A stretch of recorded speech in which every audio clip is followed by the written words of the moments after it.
And Amir was one of them. Amir walked 12 kilometers to get food, got nothing but scraps, thanked us for it, and died. I served in the Army for 25 years. I've been shot 3 times in combat. I'm pretty tough. This gets me every time because, to what you're saying, the dehumanization. Anyone who has continued to defend Israel at this point is a fucking monstrous piece of shit. They will be forever remembered as the Holocaust deniers that they are. Let's get into it. How the Israeli right explains the aid disaster it created. The fiercest defenders of Netanyahu's war in Gaza continue to insist that Palestinians aren't starving. Last week, in a piece for The Guardian, Nick Maynard, a volunteer surgeon at a hospital in southern Gaza, wrote, "I've just finished operating on another severely malnourished young teenager. A 7-month-old baby lies in our pediatric intensive care unit, so tiny and malnourished that I initially mistook her for a newborn. The phrase skin and bones doesn't do justice the way her body has been ravaged. She is literally wasting away before our eyes, and despite our best efforts, we are powerless to save her. The humanitarian situation in Gaza, which was already dire, deteriorated even further in July, with 63 people, including 25 children, dying from malnutrition-related causes, according to the World Health Organization. As more reports and images of emaciated children emerge from Gaza, close Israeli allies such as France and the United Kingdom have issued harsh critiques, calling the current humanitarian situation a catastrophe. On Monday, even President Trump acknowledged that children were going hungry. Israeli Prime Minister Netanyahu, meanwhile, has continued to insist there is no starvation in Gaza. 2 Israeli human rights groups have begun referring to Israel's actions as genocide. The scale of the crisis has also caused a number of American politicians and commentators, including defenders of the war, to argue that more aid needs to be allowed into the territory or that the war itself has become unjust. Amit Segal, the chief political correspondent for Israel's Channel 12, is widely considered one of the country's most influential journalists. Segal is a prominent defender of the Netanyahu government. He has written on topics such as what he calls the settler violence scam and the need to annex parts of Gaza. This man is a chief Hasbarist, a chief genocide defender. Okay, Amit Segal. This is who Isaac Chotiner is interviewing. Last week, he wrote a piece for the Free Press in which he said that Gaza may well be approaching a real hunger crisis. Now, the Free Press, Barry Weiss's operation, works in tandem with the Israeli government. Okay, just so you understand. So when you hear something from Barry Weiss's outlet, the Free Press, understand that that is the Israeli government's position that is being massaged for the Western audience. You could say that the New York Times plays a similar role as well, but the Free Press is playing an even more direct role in this process. Dropsite did extensive coverage on this. A pro-Israel nonprofit is funneling news content through Barry Weiss's Free Press. As Weiss's news organization explores a deal to sell to CBS, much of its content on the Middle East is produced by a shadowy think tank tied to pro-Israel advocacy. And now she's getting $200 million in a potential CBS merger as CBS moves further in the right-wing direction. Just understand how connected and intertwined this kind of nefarious propaganda is. This is an influence peddling operation to try and present what Israel is doing as not war crimes, but simply a real need for Israel's violence, a real need for Israel's brutality. And they are directly, through funding measures, insidiously connected to the Israeli state as well. We'll cover that later. But understand that when they say, oh, this is just a sequence of mistakes, when Free Press writes a sequence of mistakes that has led to the real hunger crisis, that is not a mistake at all. That is the new mechanism of propaganda for the Western world that Israel is trying to dish out. Okay? He approvingly quoted the Israeli journalist Haviv Retik Gur, who said, "It's hard to convince Israelis of that because literally everything said to them for 22 months on this topic has been a fiction." He also wrote that without Hamas's gleeful hoarding of food, again, a lie, Gaza would not be facing the current food shortage. The following day, Reuters reported that an analysis conducted by USAID found no evidence of systematic theft of U.S. humanitarian supplies by Hamas. Another report in the Times said that Israeli officials privately agree that Hamas has not systematically looted United Nations aid, directly contradicting a central talking point in the Israeli war effort. Understand that the Gaza Humanitarian Foundation was not launched out of nowhere. This was a deliberate effort created by the Israeli government and the American government, and crafted almost entirely by the Boston Consulting Group, utilizing mercenaries that were already in operation in the Gaza Strip, American mercenaries, to basically create these aid traps, okay?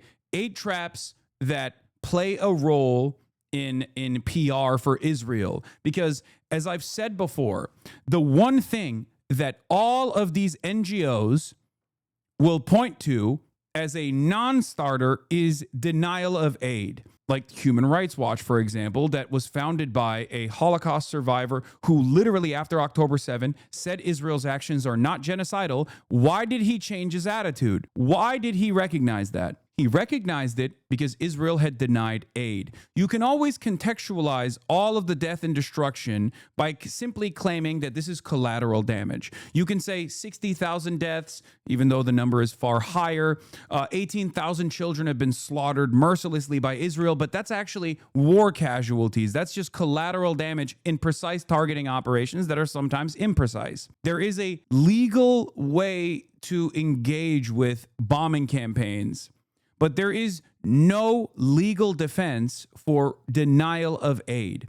When you are the belligerent occupier over 2 million populated open air prison, if you refuse to render aid to the civilian population, it's over. Okay? There is no defense of that whatsoever under any circumstance. It is a mass starvation, mass deprivation campaign specifically to kill as many civilians as possible. This is precisely the reason why NGOs very quickly said, nope, it's over. We know exactly what's going on. This is genocide. So tell me, what caused you to write this piece for the Free Press saying that there was grave concern about the food situation in Gaza? So first of all, I don't think there is hunger in Gaza. I want to put that first and foremost. You don't think there's hunger in Gaza, says Isaac? I don't think there is hunger campaign that Hamas runs in the international media is anything remotely connected to the truth. However, I do think there's a situation that can actually deteriorate to something like this. For the past 22 months, Hamas has been running a hunger campaign in Gaza. Israelis and maybe some Americans are wary of these accusations because they know it's propaganda. The fact that there is developing crisis does not emanate from Israeli decisions, but a cynical game played by Hamas and the United Nations. This man, Benjamin Netanyahu's mouthpiece, is directly saying that Hamas and the United Nations are actually depriving the Palestinian population of aid. And it's not actually Israel's design. It's actually the United Nations collaborating with Hamas. The UN is Hamas. If you want to understand like where Israeli society is at this point, this is not an extreme position. Okay? This is not an out there far right position. There are a lot of fucking people in Israeli society who unironically believe this. And there are a lot of people who defend Israel who unironically believe this in the West. Okay? This is complete nonsense. It's completely psychopathic. However, Israel will be blamed for it. That's why I want Israel to be wise and not only be just. Just to be clear, your article does talk about a hunger crisis in Gaza. Developing. The piece is titled, "The Price of Flour Shows the Hunger Crisis in Gaza." There are reports of starvation deaths in Gaza. Are you denying those? I doubt 90% of it. I can't tell you that it doesn't exist in specific places or specific people, but I don't think that the numbers Hamas and the international media quote are the numbers. Hamas tried to depict a picture that does not exist. There was no hunger in Gaza. For years, Hamas has claimed that Gaza is starving. Hamas always used this weapon of alleged hunger in order to get more humanitarian aid. A UN study from 2022 prior to the war found that more than 3/4 of the Palestinian families reduced the number of meals they consume because of a lack of food. It's because Israel does have complete control over what kind of food is allowed into the Gaza Strip. At times, they have quite literally stopped cookies from going into the Gaza Strip.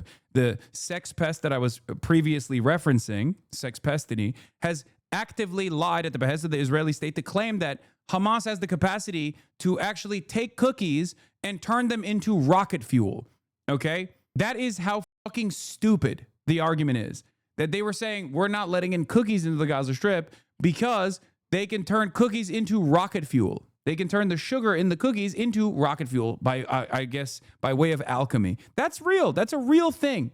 I'm sure someone in the chat has the clip. It makes things up. When the population has always had a calorie surplus. Yeah, even the diet. Calorie surplus. They literally have. That's why when the famine started, when all the people were moved, I believe it was UNRWA that made the statement that this is a region that has never experienced hunger before. That's what's so infuriating. That's also why Finkelstein got mad, because if you try to say, really, wait, these people are starving? By what metric? You can't find it. That's what's so infuriating, Stephen, is that you want to start counting calories and try to discover whether they have a surplus or not, when you're missing the fact that Israel getting to decide what food gets into Gaza is itself outrageous. Right. 1 one people does not get to control whether another side gets to have cookies for their children or potato chips or sodas. You don't get to do that. That's a level of dominance and oppression that is unacceptable. But you're not capable of having it because you won't even admit why the blockade exists. So you don't even deserve to be in. What do you want him to admit? What do you want him to admit? Why is there a blockade in Gaza? Yeah, you tell me. Why is there a blockade in Gaza? When you look at the fact that Israel is preventing cookies from going into Gaza, you know that it's not motivated by military. Why were cookies being prevented from going in? And what were custom rockets fueled with?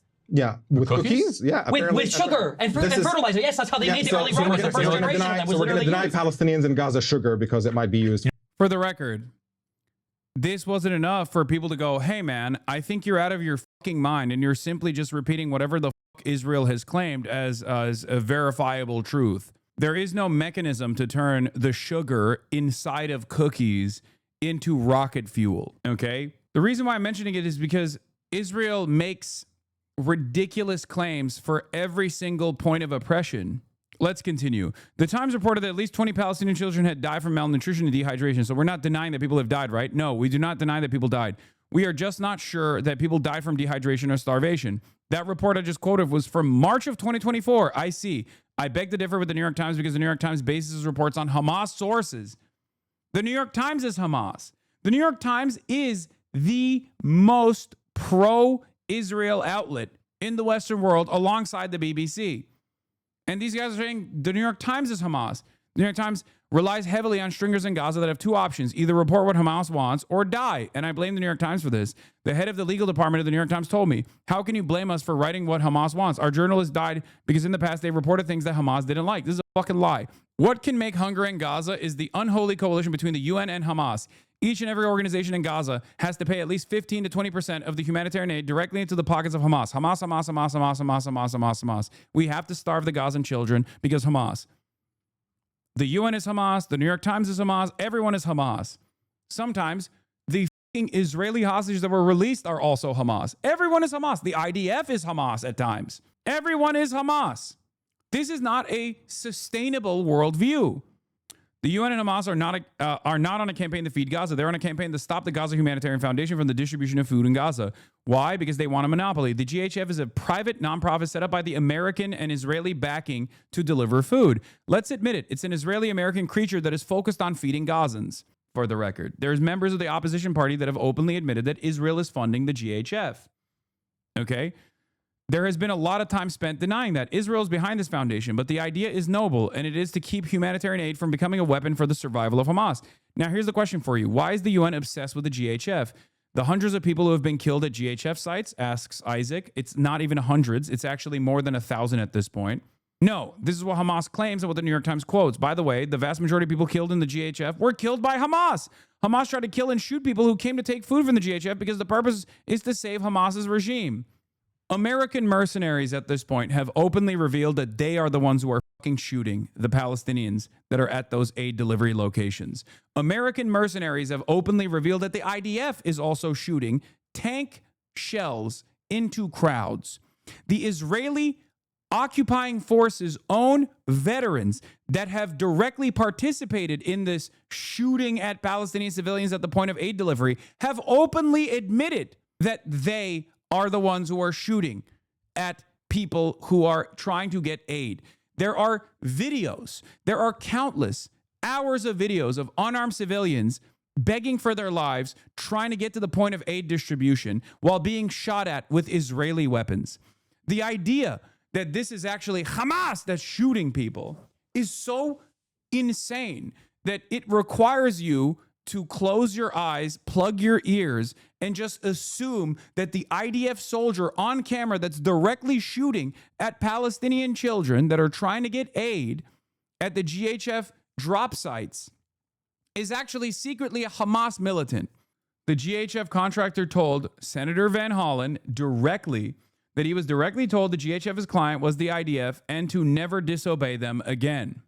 Former U.S. Green Beret Anthony Aguilar says he routinely witnessed Israeli forces firing artillery tank rounds and mortar rounds in the crowds of unarmed, starving Palestinians at GHF aid sites in Gaza. I witnessed war crimes, the GHF security contractor told the BBC, calling the attacks indiscriminate and the most brutality he's seen in his life.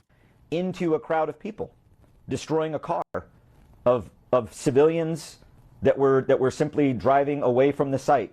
I witnessed mortar rounds being fired at the crowds of people to keep them controlled. Here, this is the Aguilar, Chris Van Hollen conversation. This is how Aguilar found out that the Gaza Humanitarian Foundation client was the IDF. At one of the distribution sites in Gaza, some starving kids have been lifted up onto a berm to save them from being crushed. An Israeli soldier tells the GHF soldiers to get them down, or he would. Aguilar tells him to calm down, so the Israeli official radios the nearby IDF position to shoot the kids. Aguilar intervened and prevented the murder. One of his superiors then took him outside and told him to never say no to the client again. Directly to my face that our client is the IDF. Your client is the IDF. Our client is the IDF. And this came out in a discussion once where I was in the control room. I was on I was on control room duty that day. They're mercenaries. So yes, their client is the IDF. This is how mercenary work works. Your business and your job is to sometimes kill children at the behest of the Israeli military. If that's your client and the Israeli military wants to kill children, you can't say no. Shifted responsibilities on a rotational base. So I was in there that day with the radio observing site number 2 distribution. A Palestinian man had picked up some children to let them step on his shoulders to get onto a berm because they were being crushed in the crowd. Site 2 is very small, smallest of all 4 sites. And these children are being crushed, and he picked them up there and put them up on the berm. And the Israeli Defense Forces liaison officer in the main control center with us comes up to the screen that I'm watching, and he says, "Tell your men to get them down." I was like, "We got this under control." I was like, "I know they know what they're doing. No, they're children. Let's calm down. Mm-hmm. Get them down now, or I will." Well, there's no IDF on the site, so I didn't take it as much more than just being bombastic and like, okay, like, hey, we got this. He leaves and goes to his desk in the operations center, and he gets on the radio and he speaks something on the radio. It was in Hebrew. I don't speak Hebrew. One of the contractors that was there was American that did speak Hebrew, and he notifies me. He said, "Hey, he just told the snipers at the IDF position," because the site number 2 is co-located with an Israeli base. Mm-hmm. He said, "He just told the snipers to take these kids out." I was like, "On the radio?" He's like, "Yeah." This lieutenant colonel then comes back up and he says, "Get them down." And I look at him and I say, "Did you just call on the radio and tell your men to shoot them?" And he said, "I'm going to take care of this if you don't." I said, "You are not going to shoot. You are not going to shoot children. You're also not going to shoot because if your men miss, you're going to hit others. You're not going to shoot." Thank God we didn't come to the conclusion of figuring out whether he would or not, because the children jumped down and ran off of the site. They didn't want to be there. They were unarmed. They didn't have shoes. One wasn't even wearing a shirt. They were starving. The chief operations officer for Safe Reach Solutions, our higher headquarters, so to speak, in the contract, beckoned me outside with him, and he looked at me in the face and he said, "Never say no to the client." And I asked him, I was like, "I didn't know the client was in there. Who's here? Did Johnny Moore come to visit?" Right. And he said, "No, the IDF." I was like, "The IDF are our client?" He said, "Yes, we work for them." Green Beret Anthony Aguilar recounts how a 5-year-old Palestinian kissed his hand to thank him for the food Aguilar gave him. Seconds later, Israeli soldiers shot and killed the starving child. And he put down the little food he has. You notice he doesn't have a box. He doesn't have a box of food. He has half of a bag of rice that he found on the ground, a broken bag, half a bag of lentils that he found on the ground, and he was thanking us. Thank you. This little boy, from where he came from, walked 12 kilometers to get there, just to get there.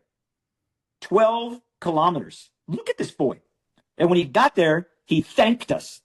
This is what Trump is talking about when he says he gave $60 million, by the way. He's talking about the GHF. This aid distribution death trap. Okay? Understand. When he says, "Oh, we gave $60 million, he's talking about the $30 million that the Trump administration gave recently, this past week. The remnants and the small crumbs that he got.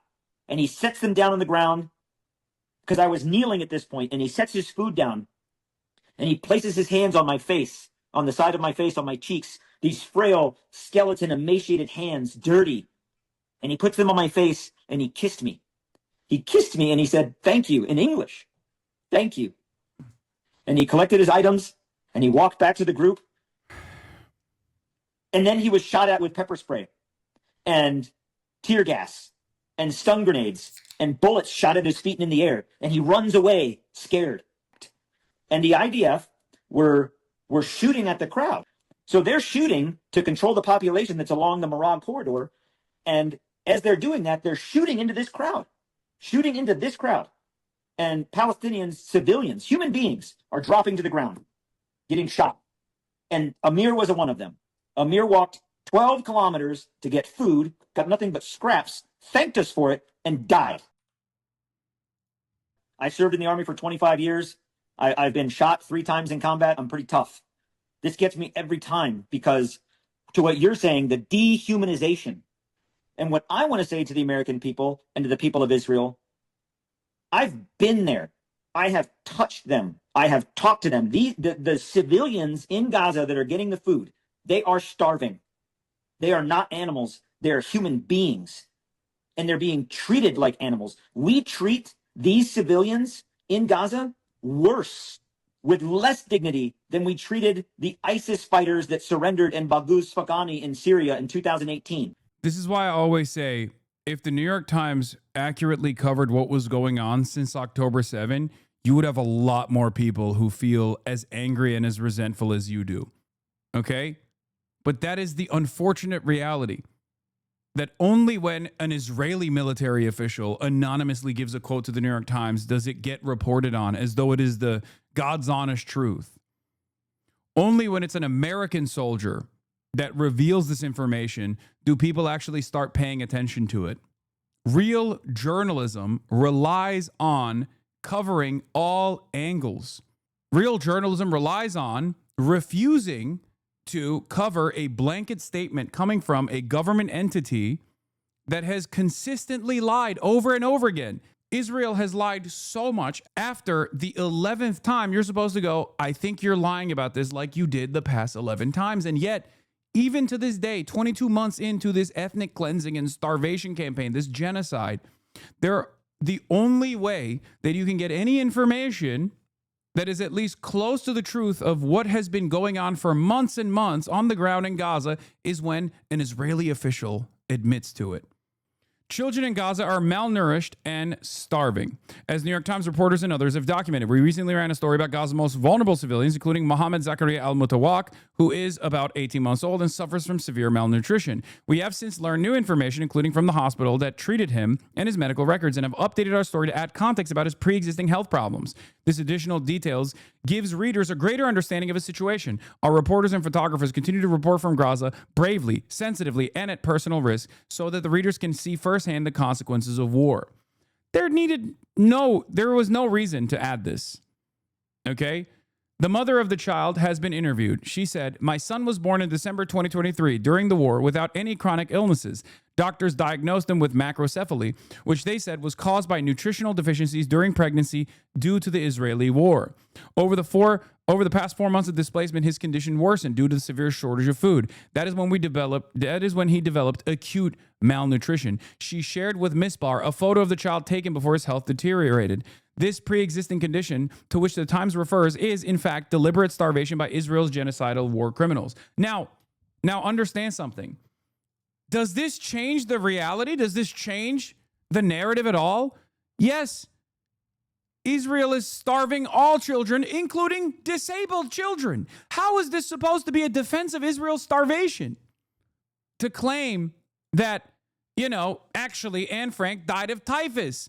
Line in service of outright Holocaust denial.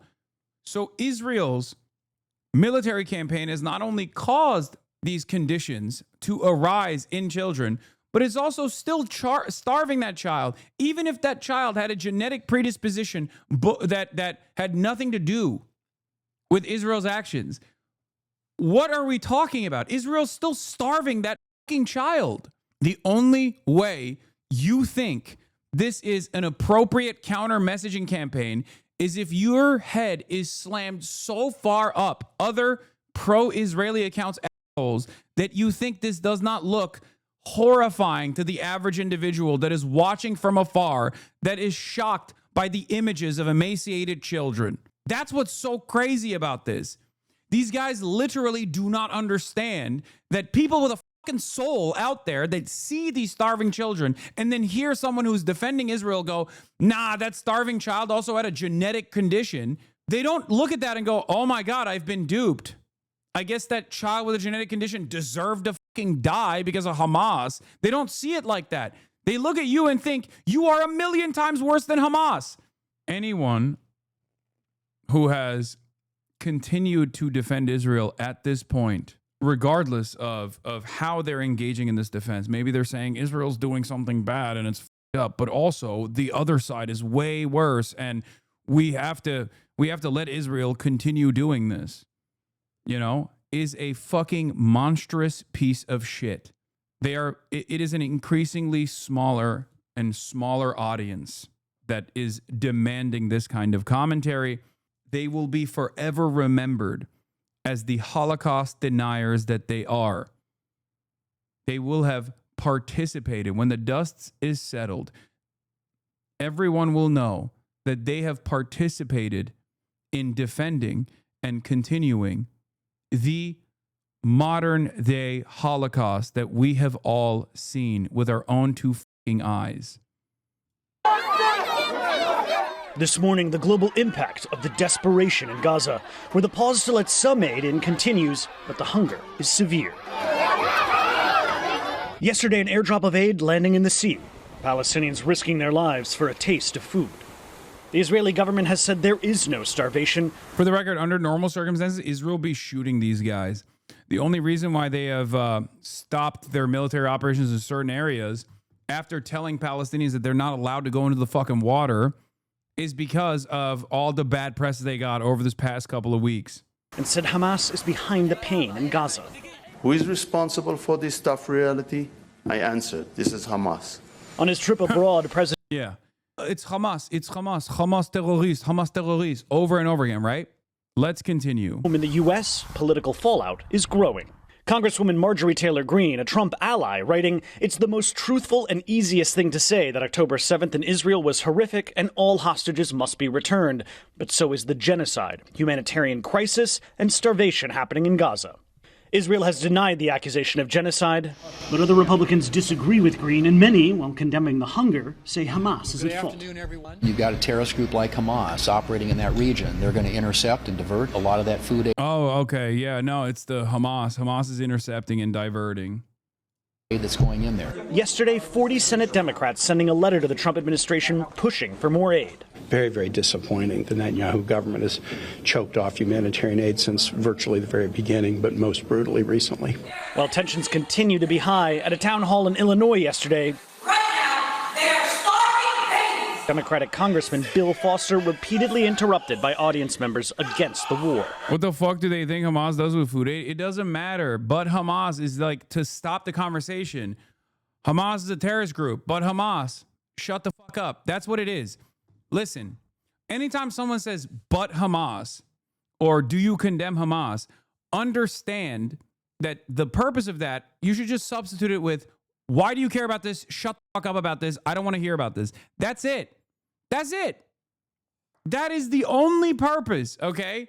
Why is Hamas stealing food aid? Because they're evil. It's Hamas. What do you mean? Are you defending Hamas? Do you defend terrorism? Are you defending terrorism? Doesn't matter that it's been debunked 1,000,000 times over. Doesn't matter that it makes no logical fucking sense.